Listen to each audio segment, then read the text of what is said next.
काल संभाजीनगरमध्ये नाशिकच्या पोलिसांनी कारवाई करून नाशिकमध्ये जे धर्मांतराचं प्रकरण घडलं आणि त्याच्यात जे काही हिबा खान, निदा खान ही जी काही मुख्य आरोपी होती ती संभाजीनगरमध्ये पकडल्या गेली। मार्चमध्ये घडलेली घटना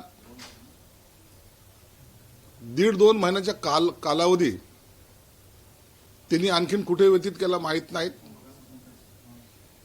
परंतु संभाजीनगर माझ्या जिल्ह्यामध्ये अशा ठिकाणी ती लपून बसली होती किंवा राहिली होती जो एरिया स्लम समजला जातो आणि तिथे ड्रग्सचा, त्यामध्ये बटन असेल, गांजा असेल, चरस असेल, असे अनेक अवैध धंदे त्या भागामध्ये केले जातात। ही खान एकटी नाही तर तिच्याबरोबर तिची आई होती, तिची मावशी होती आणि तिला ज्यांनी सपोर्ट केला होता खऱ्या अर्थानं ते एमआयएम होतं। एमआयएमचे माजी खासदार इम्तियाज जलील यांनी मागे सुद्धा त्या संदर्भामध्ये उघडपणे स्टेटमेंटही केले होते आणि एका अर्थानं पाठिंबा दर्शवला होता। मुंब्राचं प्रकरण असो, नाशिकचं असो, पुण्याचं असो, अनेक ठिकाणी एमआयएम या अशा प्रकारच्या त्यांच्या ज्या गतिविधी ज्याला म्हणता येईल त्या वाढवण्याचा प्रयत्न करतायत। धर्मांतर करणे, मुलींना फसवणे, हे सगळे प्रकार या एमआयएमच्या महाशयाच्या नेतृत्वात होतात। म्हणून ही जी खान जी मुलगी आहे किंवा ही बाई आहे ही एक मोहरा आहे, छोटासा मोहरा आहे। असे अनेक त्यांचा नेटवर्क महाराष्ट्रभर त्यांचं जाळं हे पसरलेलं आहे।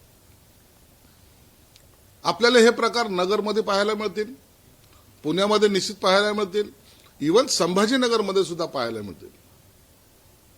आणि हे जहरीलं विष ज्या पद्धतीने पसरवलं जात आहे, हिंदूचा द्वेष करणे, त्यांचं धर्मांतर करणे, आणि या प्रकरणामुळे आता समाजामध्ये एक प्रकारचा राग आणि चीड निर्माण व्हायला लागलेली आहे। कालचं प्रकरणही त्याच पद्धतीचं होतं। आता तिला पकडले गेलेले आहे, तिच्याकडून अनेक माहिती समोर तर येणारच आहे, परंतु तुमच्या माध्यमातून सुद्धा मी मुख्यमंत्री साहेबाला सुद्धा भेटणार पण आहे। याची एसआयटी चौकशी झाली पाहिजे आणि याच्यातले मास्टर माइंड, या मोहऱ्यांचं सोडून द्या, हे मोहरे ते भेटून जातील, पण मास्टर माइंड कोण आहे तो समोर आला पाहिजे, अशी मागणी मी मुख्यमंत्री साहेबांकडे करणार आहे। मला वाटतं या प्रकरणाचे धागेदोरे हे फार लांबवर गेलेले असतात। जे वयात आलेली मुलं आहेत त्यांचा वयोगट 22 ते 30च्या दरम्यान, त्यांनाही अशा प्रकारे ट्रेन करणं बेकार आहेत। काम नाहीये, हाताला काम नाहीये, शिक्षण नाहीये, परंतु मोटरसायकल 1.5 लाखाची मोटरसायकल त्यांच्याकडे आहे, आयफोन आहे, फिरायला त्यांच्या खिशामध्ये पैसे सुद्धा आहेत। हे नेमकं कुठून येत आहेत याचा सुद्धा तपास आता पोलीस यंत्रणेने त्या पद्धतीने सुद्धा केला पाहिजे। बलात्काराचे प्रयत्न, धर्मांतराचे प्रयत्न, फसवणुकीचे प्रयत्न आणि सगळ्यात मोठा नशेखोरीचा प्रयत्न सुद्धा या माध्यमातून केले जातोय। आणि म्हणून मी तुमच्या माध्यमातून पुन्हा एकदा विनंती करतो की हा एमआयएमचा इम्तियाज जलील आणि त्यांच्याबरोबर असलेली इतर जे आहेत त्यांना सुद्धा या चौकशीतून त्यांची चौकशी झाली पाहिजे आणि या चौकशीतून निश्चितच मोठं षडयंत्र महाराष्ट्राला पाहायला मिळेल। तुमच्याकडे काय पुरावे आहेत की तुम्ही इम्तियाज जलील व्यक्तीचे त्यांचं नाव घेताय, तर काय ठोस पुरावे आहेत का किंवा ठोस कारण आहे का? तुम्हाला माहितीचं सांगतो की ह्या जी नाशिकमध्ये पकडली गेली तिला उघड पाठिंबा देणार आहे। का द्यायचं तुम्हाला पाठिंबा? काय तुमचा संबंध होता? तिलाही पाठिंबा तुम्ही का दिला? तुम्ही जाऊन प्रेस त्याच्या संदर्भामध्ये घेतात, जाहीर भाषणामध्ये ते स्टेटमेंट करतात. मुंब्रेच्या प्रकरणात तर तसं झालं होतं. मुंब्रेचं प्रकरण आपण हे राजकारण म्हणून जरी बाजूला सारलं तरी जातीवादाचा वास त्या सर्व प्रकरणाला होताच. म्हणून तुम्हाला या सगळ्यांची बाजू घेऊन नेमकं काय घडवायचं होतं याचा तुमचा हेतू स्पष्ट होतो. म्हणून मी सांगितलं की याची चौकशीही झाली पाहिजे. आम्हाला शंका आहे, लोकांची चर्चाही आहे. एवढं नाशिकची ती महिला मुंबईला जात नाही, मालेगावला जात नाही, ठाण्याला जात नाही, ती संभाजीनगरलाच काय येते? तो नारेगाव परिसर ज्यांनी पाहिलाय त्यांना माहिती की तो परिसर कसा आहे. तिथं थांबून म्हणजे कुणाच्या लक्षातही येणार नाही की अशा ठिकाणी ती बाई थांबली असेल. म्हणून ते हे सगळं करणारे त्याच्या मागचे मास्टर माइंड हे निश्चितच संभाजीनगरमध्ये आहे. संभाजीनगर हे आजपासून नाही तर अनेक वर्षापासून अतिरेकी कारवाईसाठी प्रसिद्ध आहे आणि त्यांना सेन्सिटिव्ह म्हणून अनेक वेळेला घोषित सुद्धा या जिल्ह्याला केलेला आहे. मग हा विषय आपल्याला गांभीर्याने घ्यावा लागेल. ती महिला प्रेग्नेंट होती असं निदा खानचं म्हणलं होतं. हे सगळं झूट आहे. ती निदा खान कसली प्रेग्नेंट वगैरे आली? मग त्या टायमाला तिने अप्लिकेशन केले असेल तर आता 2 महिने झाले तिला अप्लिकेशन करून. मग आता तर डिलिव्हरीला आली पाहिजे. असं काही झालंय का?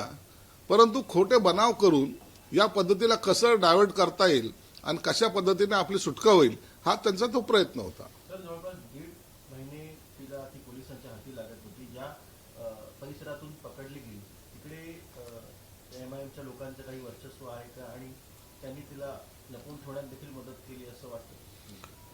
एमआयएमचे जे आता नगरसेवक निवडून आलेले त्यांचं जर कॅरेक्टर जर पाहिलं 33 नगरसेवकापैकी किती नगरसेवक हे अशा क्राईमच्या क्षेत्राशी संबंधित आहेत. आताही एक फरार आहे नगरसेवक म्हणून त्यांची पार्श्वभूमी तीच आहे आणि त्यांचं असलेलं काही भागातलं वर्चस्व त्याचा यांनी घेतलेला तो फायदा आहे. म्हणून दरवेळेला जी काही लढाई किंवा जे काही राजकीय सुद्धा वाद जे होतात ते एमआयएम वर्सेस इतरांच्या बरोबर होतात. म्हणून त्यांचा हात हा निश्चित त्याच्यात आहे. तर आणखी काही म्हणजे तिला 1.5 महिने ती पोलिसांच्या हाती लागत नव्हती तर तिला कोणाचं तरी समर्थन असल्याशिवाय हे शक्य नाही. पोलीस तिच्या मागावर होते. तर तुम्ही तर काही माहिती घेतली असेल, कोण तिला मदत रसद पुरवत होतो याची काही माहिती नाही? माझ्याकडे जी माहिती आलेली म्हणून तुम्हाला सांगितलं. काल ती पकडली गेली एकटी होती का? नाही. तिची आई पण होती, तिची मावशी पण होती. या 3 जणी तिथं थांबत होत्या, थांबलेल्या होत्या. ती ज्या भागामध्ये आली तो भाग इतका गजबजलेला आहे आणि अत्यंत मध्यमवर्गीय लोक त्या ठिकाणी राहतात. कचरा वेचणारे, लोखंड स्क्रॅप विकणारे, दारूच्या हातभट्ट्या चालवणारे, गांजा विकणारे असा एक मोठा गट त्या ठिकाणी कार्यरत आहे. बटनाचा जो काही चालता व्यवसाय तो म्हणजे नशेखोराचं जे काही केंद्र आहे ते नारेगाव आहे.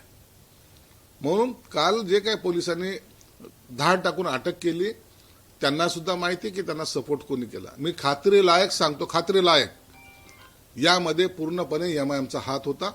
एमआयएमने केलेला सपोर्ट आहे आणि त्याच्यामुळेच हे सगळं प्रकरण घडलेलं आहे. सर, आपल्याला माहिती की त्या ठिकाणी असे सगळे प्रकार होतात, हे होतात. सरकार आपल्या गृह खातं आपल्याकडे आतापर्यंत कारवाई का नाही झाली? आम्ही अनेक वेळेला पोलीस कमिशनर यांच्या माध्यमातून अनेक वेळेला रेड केलेले आहेत.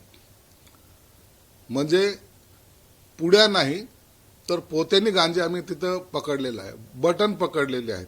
काही क्राईम करणारे लोक पकडलेले आहेत. काही लोकांना एनएसए खाली सुद्धा टाकलेलं आहे. परंतु तिथलचा ते जे काही सत्र आहे ते 2 दिवस थांबतं, 4 दिवस थांबतं, पुन्हा काहीतरी नव्याने उभारी येते, नव्याने पुन्हा केले जातात.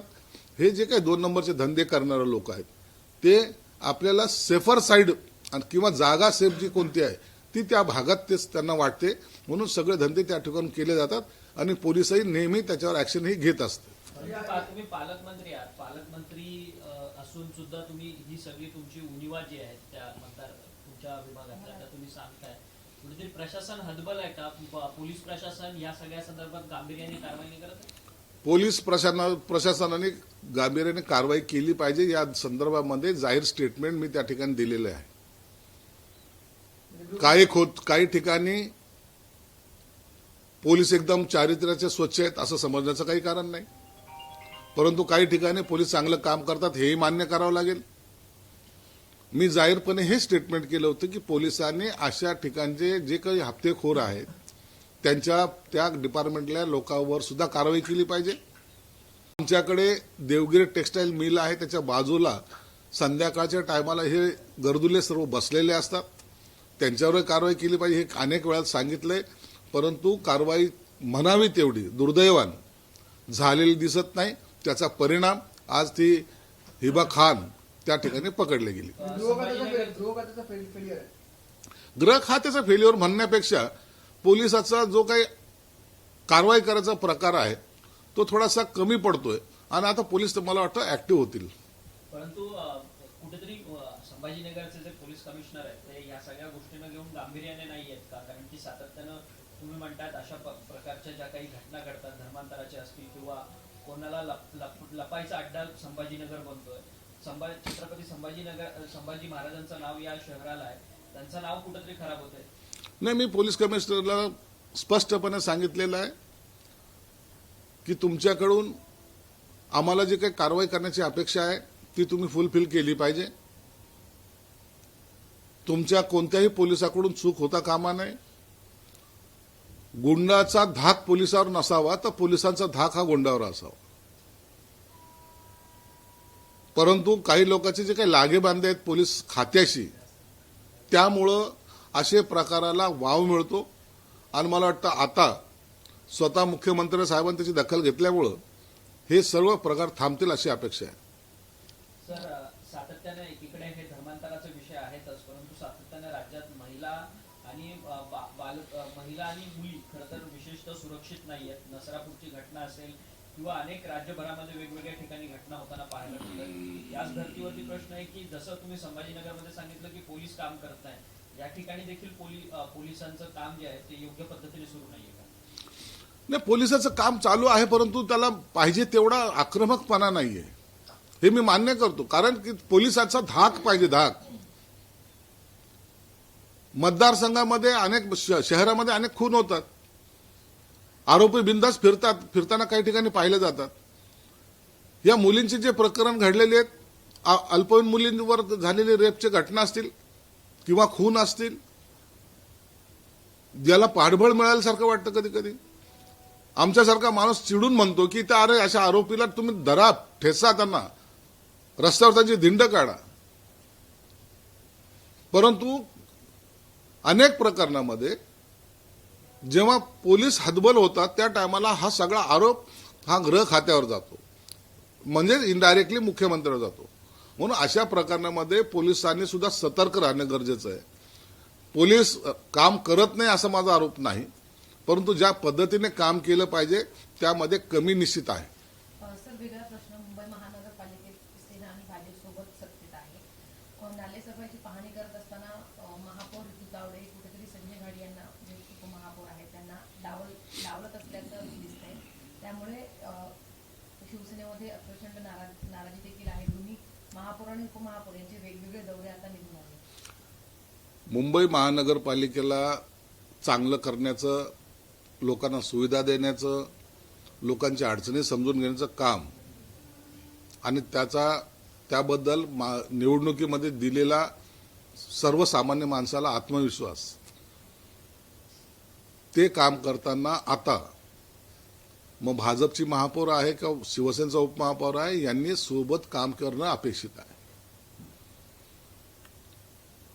त्यांच्यामध्ये एकमेकांमध्ये जो समन्वय ठेवायला पाहिजे तो त्यांनी कायम ठेवला पाहिजे. महापौर एकीकडे दौऱ्याला जात आहेत, उपमहापौर नंतर जात आहेत, नंतर स्टँडिंगचा चेअरमन जाईल, नंतर पुन्हा नगरसेवक जाईल. अशामुळे लोकांमध्ये गैरसमज निर्माण होतात. मग आम्हाला जी अपेक्षा आहे, शिवसेना भाजपची युती आहे, युतीमध्ये दोन्ही पक्षाच्या नेत्यांनी, जे काही पदाधिकारी असतील, यांनी जॉईंटली प्रत्येक ठिकाणी व्हिजिट केली पाहिजे आणि लोकांना दिलासा दिला पाहिजे. परंतु ते कालच्या घटनेमुळे ते दिसलं नाही. याची निश्चितच मुख्यमंत्री आणि उपमुख्यमंत्री साहेबांनी दखल घेतली असेल. पुढच्या वेळेला हे दोन्ही बरोबरच या सर्व प्रभागामध्ये फिरतील अशी अपेक्षा आहे. नाही, महापौरांना इन्सिक्युअर्ड असण्याचं काही कारण नाहीये.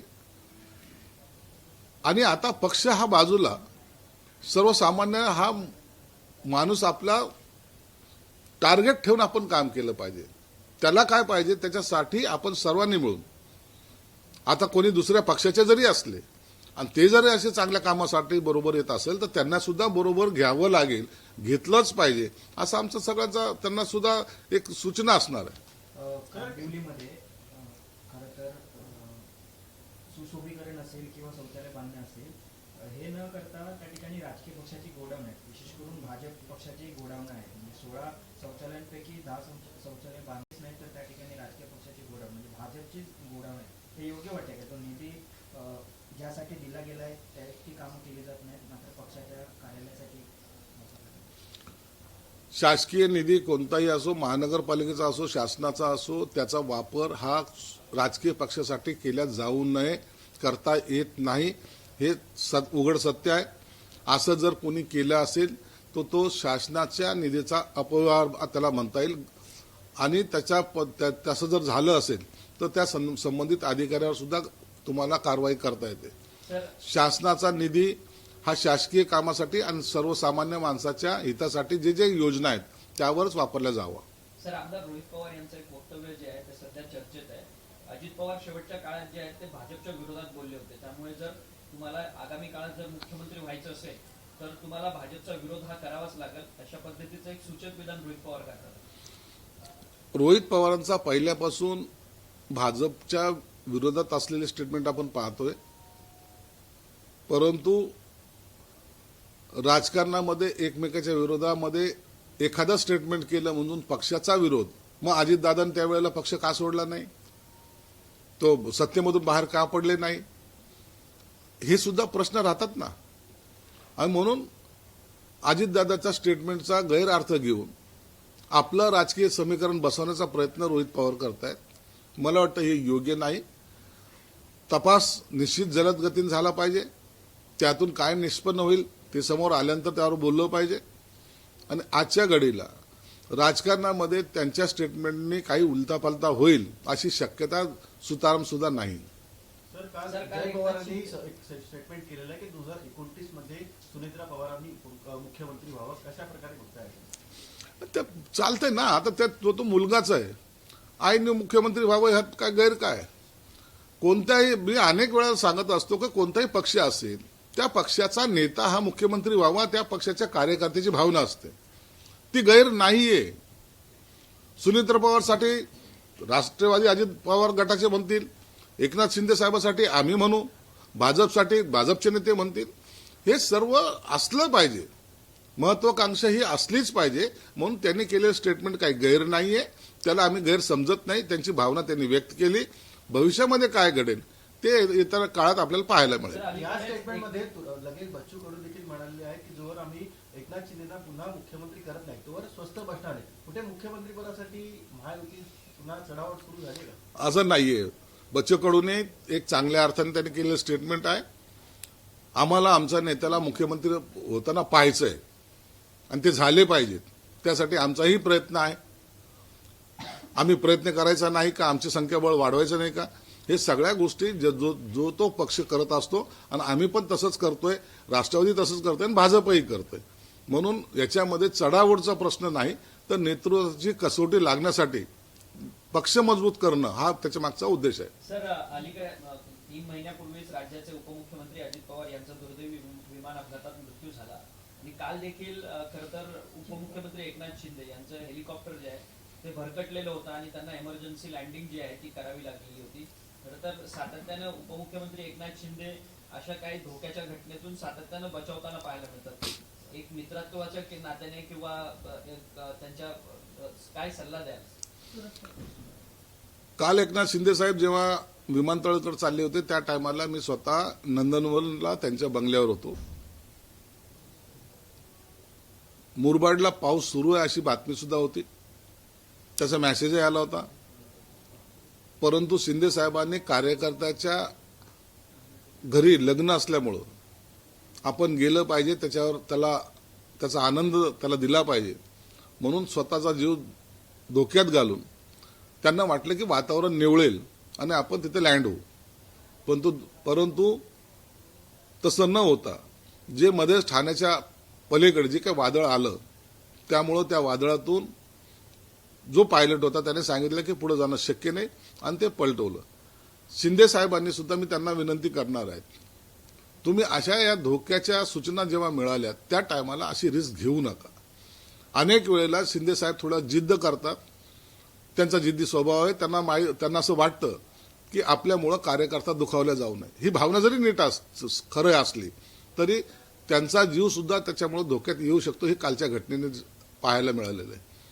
प्रत्येक कार्यकर्त्याच्या काळजाचा ठोका हा चुकला होता.